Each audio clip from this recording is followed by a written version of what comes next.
Hello guys, welcome back to my YouTube channel. आज हम बनाएंगे भूगोल विषय की दैनिक पाठ योजना। सबसे पहले जिस डेट को ये सेक्शन योजना हम क्लास में दे रहे उस दिन की दिनांक लिख देंगे। फिर क्लास 9th कालांश दूसरा और विद्यालय का नाम, जिस विद्यालय में आपकी इंटर्नशिप चल रही है, और फिर दूसरे कालांश का समय और मिनट 40 मिनट। संबंध इकाई में 9th क्लास की बुक का नाम लिख देंगे। समकालीन भारत, विषय भूगोल, और पाठ्य का प्रकरण है आज का हमारा ऋतुएं, और पाठ क्रमांक 4th नंबर। सबसे पहले बेसिक जानकारी होने के बाद में उद्देश्य लिखेंगे। उद्देश्य हमारे 6 होते हैं। सबसे पहला ज्ञानात्मक, अवबोध, ज्ञानोपयोग, कौशलात्मक, अभिरुचात्मक, अभिवृत्त्यात्मक उद्देश्य। तो सबसे पहले 2 कॉलम बना देंगे अपेक्षित व्यवहार परिवर्तन में, जिसमें पहले कॉलम में तो टीचर का उद्देश्य और पहले कॉलम में टीचर का उद्देश्य और दूसरे कॉलम में विद्यार्थियों में क्या उससे अपेक्षित परिवर्तन होगा वो लिखेंगे। तो ज्ञानात्मक उद्देश्य में लिखेंगे विद्यार्थियों को भारत की ऋतुओं की जानकारी देना, जिससे अपेक्षित व्यवहारगत परिवर्तन होगा। विद्यार्थी भारत की ऋतुओं के बारे में जान सकेंगे। दूसरा पॉइंट लिखेंगे विद्यार्थियों को भारत की ऋतुओं से संबंधित अवधारणाओं का प्रत्याभिज्ञान कराना, जिसका व्यवहारगत परिवर्तन होगा। विद्यार्थी भारत की ऋतुओं से संबंधित अवधारणाओं का प्रत्याभिज्ञान कर सकेंगे। दूसरा आ जाएगा अवबोध उद्देश्य, जिसमें पहला पॉइंट लिखेंगे विद्यार्थियों को भारत की ऋतुओं से संबंधित विभिन्न तथ्यों का संश्लेषण व विश्लेषण कर उनकी व्याख्या बताना, जिसका अपेक्षित व्यवहार होगा। विद्यार्थी भारत की ऋतुओं से संबंधित विभिन्न तथ्यों का संश्लेषण व विश्लेषण कर व्याख्या कर सकेंगे। दूसरा पॉइंट लिखेंगे विभिन्न ऋतुओं से तुलना करना और विद्यार्थी ऋतुओं का तुलनात्मक अध्ययन कर सकेंगे।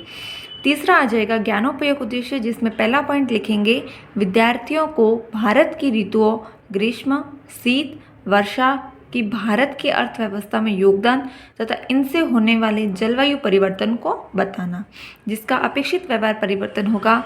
विद्यार्थी विभिन्न ऋतुओं के महत्व को जान सकेंगे तथा प्राप्त ज्ञान का उपयोग व्यवहारिक रूप में नवीन परिस्थितियों में कर सकेंगे।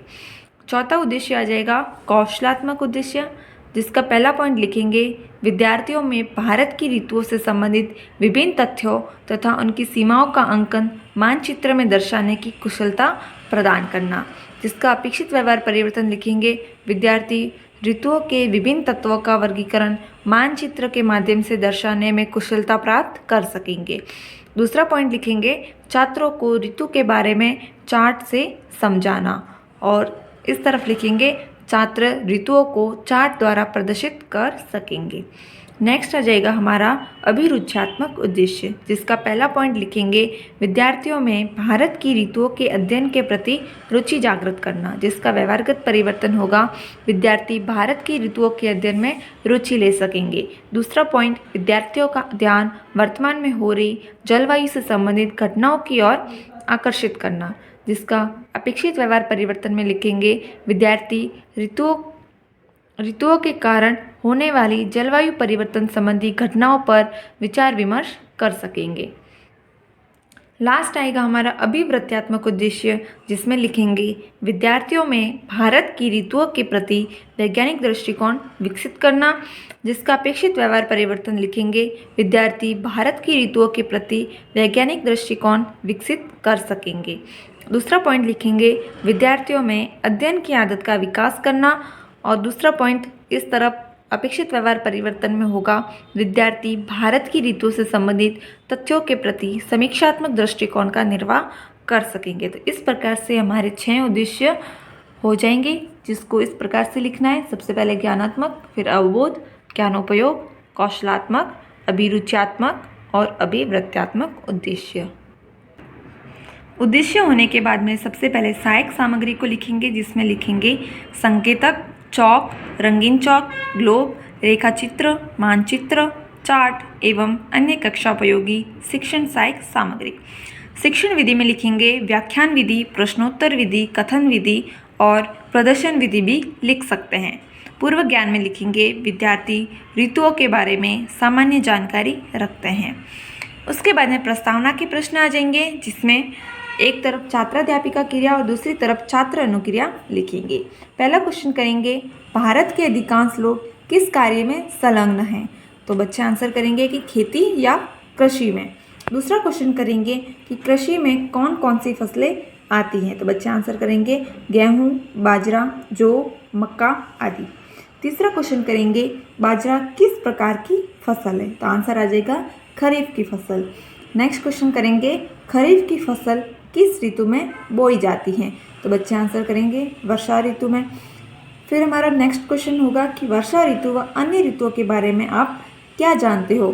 तो इतना बच्चों को डिटेल में पता नहीं होता है, तो यहाँ पे आ जाएगा अपना समस्यात्मक प्रश्न।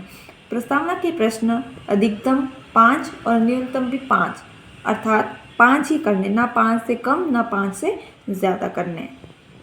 उसके बाद में उद्देश्य कथन में लिखेंगे, छात्रों आज हम भारत की ऋतुओं ग्रीष्म, शीत व वर्षा ऋतु के बारे में विस्तार से अध्ययन करेंगे।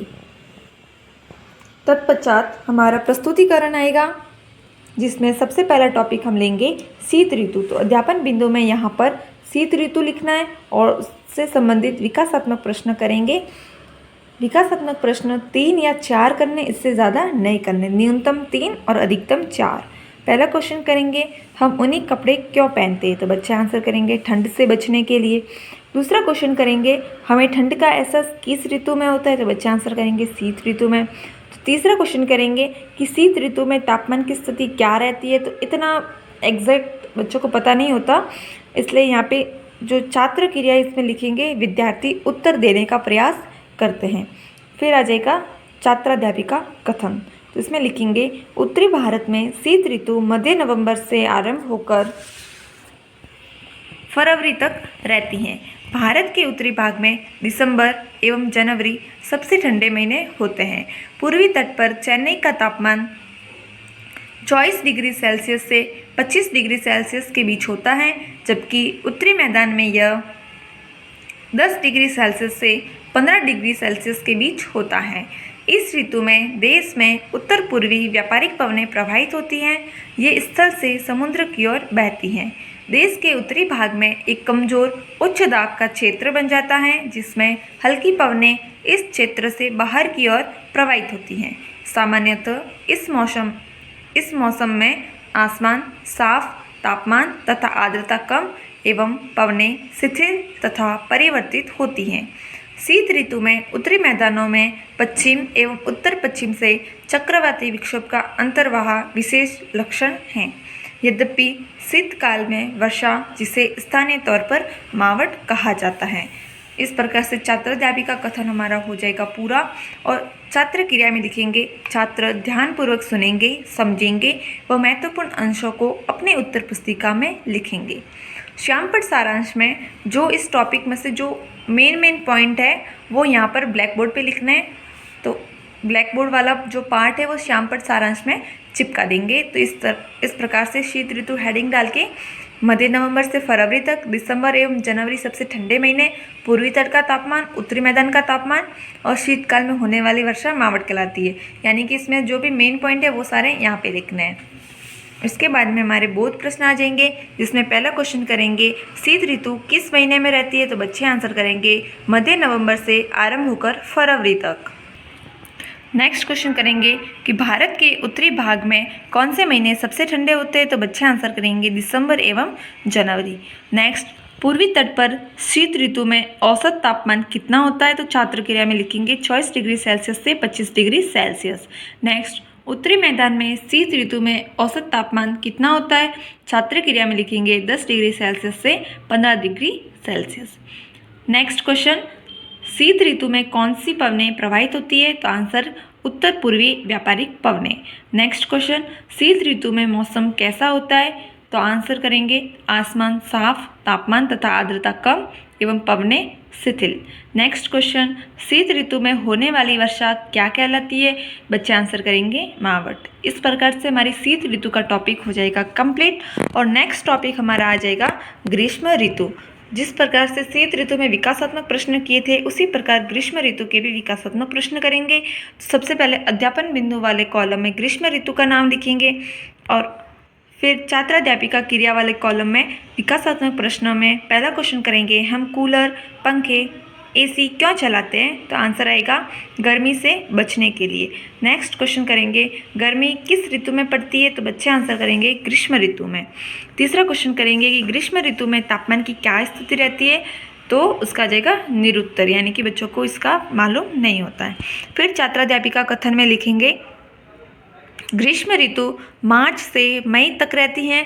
मार्च में दक्कन के पठार का उच्च तापमान 38 डिग्री सेल्सियस होता है। अप्रैल में मध्य प्रदेश एवं गुजरात का तापमान लगभग 42 डिग्री सेल्सियस होता है। मई में देश के उत्तरी पश्चिमी भागों का तापमान सामान्यतः 45 डिग्री सेल्सियस होता है। लू धूल भरी गर्म एवं शुष्क पवनें होती हैं जो कि दिन के समय भारत के उत्तर एवं उत्तर पश्चिमी क्षेत्रों में चलती हैं। इस मौसम में कभी कभी तीव्र हवाओं के साथ गरज वाली मूसलाधार वर्षा भी होती है।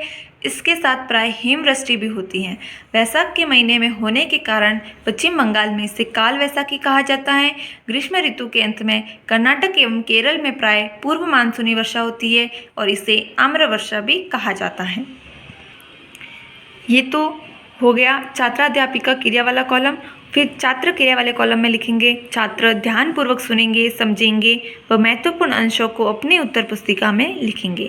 श्यामपट सारांश में जो इसमें से जो मेन पॉइंट थे वो सारे यहाँ पर श्यामपट सारांश में लिख लेंगे, हेडिंग डालेंगे और फिर उसमें जो मेन पॉइंट थे मार्च से मई तक दक्कन के पठार का तापमान, देश के उत्तर पश्चिमी भाग का तापमान, धूल भरी गर्म पवनें लू कहलाती है। पश्चिम बंगाल में होने वाली वर्षा काल वैशाखी कहलाती है। कर्नाटक व केरल में होने वाली वर्षा आम्र वर्षा कहलाती है। इस प्रकार से लिख लेंगे। इसके उपरांत इस टॉपिक से संबंधित बहुत प्रश्न करेंगे जिसमें पहला क्वेश्चन करेंगे ग्रीष्म ऋतु किस महीने में रहती है? आंसर आ जाएगा मार्च से मई तक।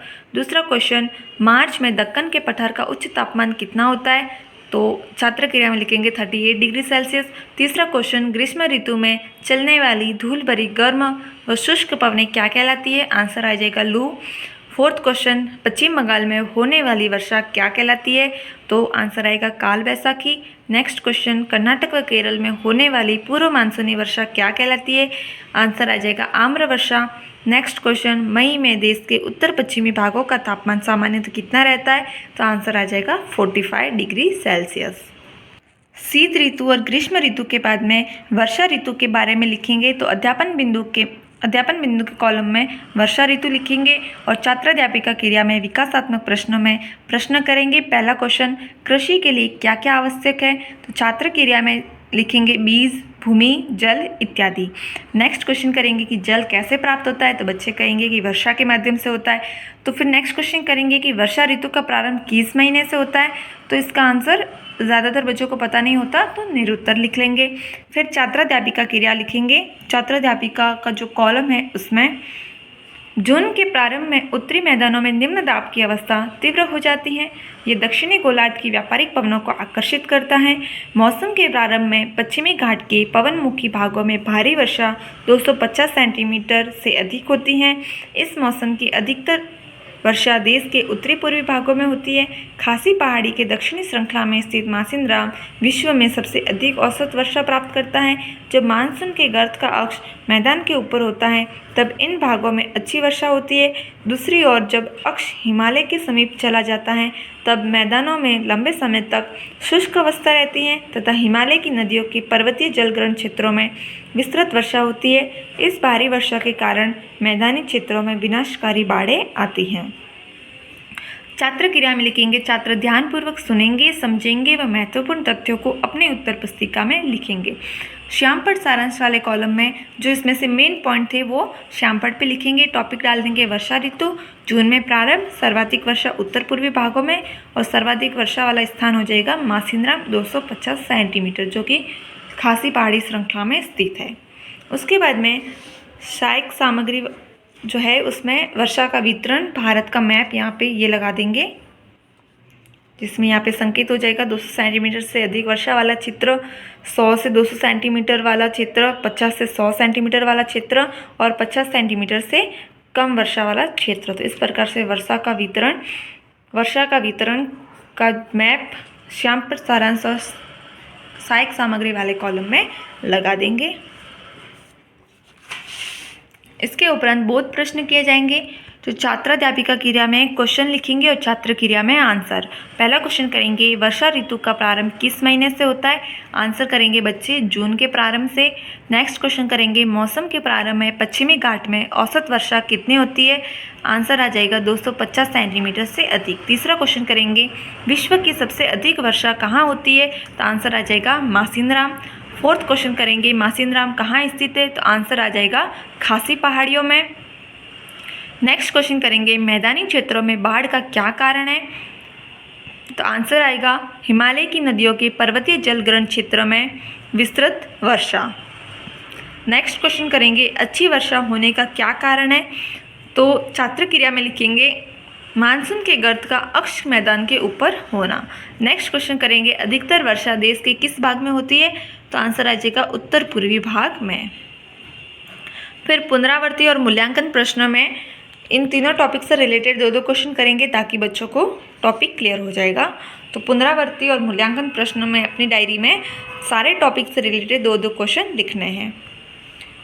देखिए पहला क्वेश्चन, शीत ऋतु में औसत तापमान कितना रहता है? नेक्स्ट, शीत ऋतु में कौन सी पवनें प्रवाहित होती हैं? नेक्स्ट, लू क्या है? फोर्थ, पश्चिम बंगाल में होने वाली वर्षा क्या कहलाती है? नेक्स्ट, मई में देश के उत्तरी पश्चिमी भागों का तापमान सामान्यतः कितना रहता है? नेक्स्ट, मैदानी क्षेत्रों में बाढ़ आने का क्या कारण है? और लास्ट, विश्व में सर्वाधिक वर्षा किस स्थान पर होती है? होमवर्क के लिए बच्चों को 2 क्वेश्चन दे देंगे। तो गृह कार्य वाले कॉलम में 2 क्वेश्चन लिखना है। पहला, शीत ऋतु की अवस्था एवं उसकी विशेषताएं बताइए। दूसरा, भारत में होने वाली मानसूनी वर्षा की विशेषताएं बताइए। परिवीक्षण पृष्ठ में क्रम संख्या मैंने 3 लिखी है बिकॉज ये मेरा तीसरा लेसन है। मैंने इससे पहले 2 लेसन प्लान के वीडियोस अपलोड कर दिए, अगर आप चाहो तो वो भी देख सकते हो और मैं उनकी लिंक डिस्क्रिप्शन बॉक्स में दे दूँगी, आप वहाँ से जाकर देख सकते हैं। फिर दिनांक, कक्षा और विषय भूगोल। प्रकरण लिख लेंगे ऋतुएं, शीत ऋतु, ग्रीष्म ऋतु और वर्षा ऋतु। कक्षा विषयाध्यापक के हस्ताक्षर एवं टिप्पणी के कॉलम में सब्जेक्ट टीचर के सिग्नेचर करवा देंगे और उनको जो भी टिप्पणी लिखनी है वो आपके बारे में आपके लेसन प्लान को देखकर लिख देंगे। Thank you for watching this video and अगर आपको इसी टॉपिक से रिलेटेड इकाई पाठ योजना देखनी है तो वो भी मैं जल्दी ही अपलोड कर दूंगी और उसकी मैं लिंक डिस्क्रिप्शन बॉक्स में दे दूंगी, आप वहाँ जाकर देख सकते हैं। Thank you.